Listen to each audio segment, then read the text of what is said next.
ये कहानी है करिश्मा सिंह की, जिसे बनना था एक बैंकर, पर मैथ उनका थोड़ा टाइट था, जिसे करना उसको फाइट था। फिर मेहनत के दम पर ठीक किया मैथ को और पहली पारी में ही निकाल लिया बैंकिंग।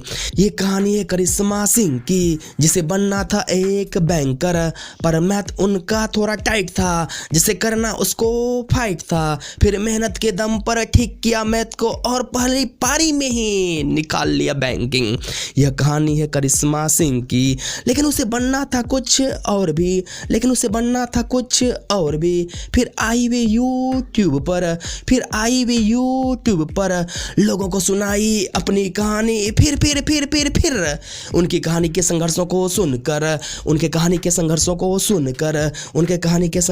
सुनकर बैंकिंग के छात्र हुए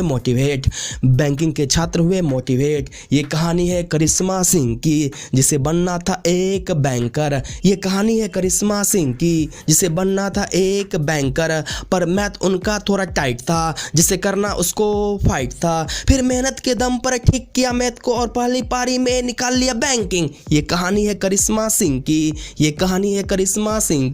जिसे बनना था एक बैंकर। ये कहानी है करिश्मा सिंह की, जिसे बनना था एक बैंकर, लेकिन बन गई एक यूट्यूबर।